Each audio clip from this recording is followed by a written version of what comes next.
I'm joined by Congressman Randy Weber. How are you doing? Thank you, Grace. I'm doing fine. Thanks for doing this today. Of course, and we just heard that you had a standing ovation. You were just on the main stage. So tell us about what you talked to attendees. Well, thank you, Grace. Pretty simple for me. I'm just one of us. I grew up in the Republican Party when Ronald Reagan ran for re-election. I've been a grassrooter for a long time, owned an air conditioning company, a business guy. Love America, love the Republican Party. It's a travesty what the Democrats are doing. I think the cancel culture, which this is all about uncanceling the cancel or canceling the cancel culture. You betcha. That's what we should be about. But I said in my speech, actually more like my talk, I think the cancel culture started a long time ago when they said that we couldn't have prayer in schools. The Supreme Court was wrong in that decision. They were wrong when they said abortion is legal. Abortion is not legal. And if I had my way, Grace, I would put prayer back in schools. I would put the Pledge of Allegiance on the back wall. I'd have them do the Pledge of Allegiance. 10 Commandments on the back wall. Isn't good enough for a Supreme Court? All about getting back to our American heritage and what made this country so great. Our country's founding we're founded on Christian and conservative principles. You betcha. And the left wants to take that away from us. And I think the reason they're coming after Christians is because they want to take away the concept of God and make government their God. Well, that's exactly right. And you're seeing that through Nancy Pelosi and company, where they want to do away with personal pronouns on the floor. There's no he or she. It has to be it, I guess. They want to deny their very existence. And the fact that our founders, you're right, founded us on Judeo-Christian principles, and they intended those principles to be used in the schools and governed by. And the left wants to do away with it because they do want the government to be their God, because they can be in control of that. We need to be teaching our kids. One of the things I said on the podium out there was, we have the latest generation, kids coming up, the new ones. We need to teach them about the greatest generation, those who went and fought World War II, fighting men and women, who understood America. It's worth dying and fighting for. We're not teaching that in school and classrooms anymore. No. We've got to get back to those basics. I'm so proud of Texas and Florida for pushing back on things like critical race theory that teaches our children in schools that they are inherently racist. Right. It's just awful. So, and you're in Texas District 14, correct? Uh-huh. So are you fighting against that as well? Am I? My bride of almost 45 years taught fourth grade 27 years. And I tell you what, when I was in the state legislature for 4 years before I got demoted to Congress, I was on the Public Education Committee. And so I'm very, very in tune with education stuff here. We happen to have our SBOE State Board of Education member lives in our town of Friendswood. I happen to know a lot of state legislators. We're pushing back saying school board trustees, city council members even, county commissioners, push back against this critical race theory. Teach our children what made our country great, not what divided us. Fantastic. We were just talking off camera about unity. We need to be uniting as Americans and not pushing people into their own little groups here and there. And that's exactly what the left wants, to strip us of our values. That's right. And as I said, my grandparents came over on the boat from Germany in 1903.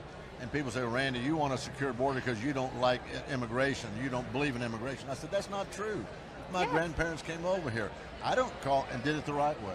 I don't call myself a German American. Why Italian Americans or Asian Americans or African Americans? Here's a novel thought. How about we're just all Americans? How about that? And teach our children that. Yes, absolutely. We need to be teaching our children that. And they're also trying to do the same thing with the border crisis. They're trying to divide people and say that, Republicans they're racist. They don't like Hispanics. They don't want them to come into our country. And it couldn't be further from the truth. We just want them to do it legally. Right. So what are your thoughts on the border crisis right now? Well, when I was in the Texas legislature, I was on the Borders Committee, believe it or not, and we learned that there was over 5,000 Texans in the 4 years that I was there who were harmed, robbed at gunpoint, physically assaulted, sexually assaulted, some violently raped, some killed, homes burglarized, over 5,000 of our Texans. And we're thinking, why? By people who aren't even supposed to be here. We've got to get our borders safe. This is about protecting Americans. Your heart goes out to those countries where they have poverty and they have crime. But America cannot be the charity for the whole world. It just can't be. We've got to get a secure border. We've got to get a handle on our immigration policy. And President Biden and Kamala Harris are going to have to come to grips with It's their crisis. It is their crisis. Say what they want.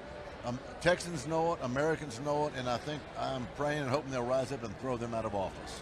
It's shocking what's going down there right now. I can't believe all these videos that are coming up, and Kamala Harris just completely ignores it. And when she does go to the border, she goes to El Paso, which isn't technically, the southern border. So thank you so much for fighting for that and being on that borders committee. So you have an upcoming primary. I do. In March. Well, it's normally the first Tuesday in March, Texas election law. Of course, we're going to go through redistricting. Texas will gain at least 2 seats, if not 3. We're hoping for 3.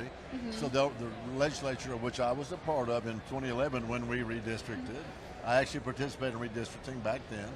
So we'll go through that. The Texas legislature, controlled by Republicans, thank God, is going to draw new district maps.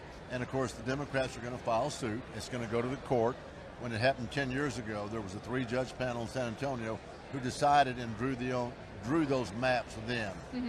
It was pushed back from the first Tuesday in March to April 29th, this was the election of 2012, and then then the runoff was July 31st.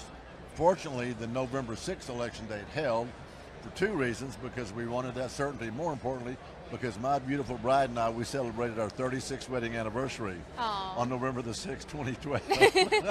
So we knew we were going to celebrate win, lose, or draw. Yes. So we think what a great attitude. I think that'll be the process. Awesome. So how can people support you? Well, we appreciate that. You can go to randyweber.org, and we've already got a race. We've got a couple of people running against us, file their Republican paperwork with the FEC.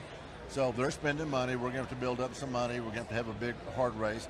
And we know that the Democrats are coming after us in November as well. We're one of the 147 Republicans that didn't vote to certify the vote tallies, from the Electoral College. And so we've been maligned. We've been called everything but a sane, nice human being. And we know that they're coming after us. So people could help us by putting out the word.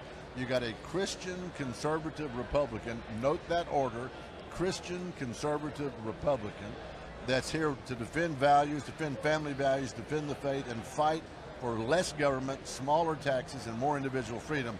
Go to my website, randyweber.org. We'd love to get you on board, supporting us, contributing to us, and we'll take it to the Democrats, and we will fire Nancy Pelosi. Wow, that was a powerful message. That was amazing. Well, thank you so much for coming on, Congressman. Randy Weber here at CPAC. Thank you guys for tuning in. Thank you so much.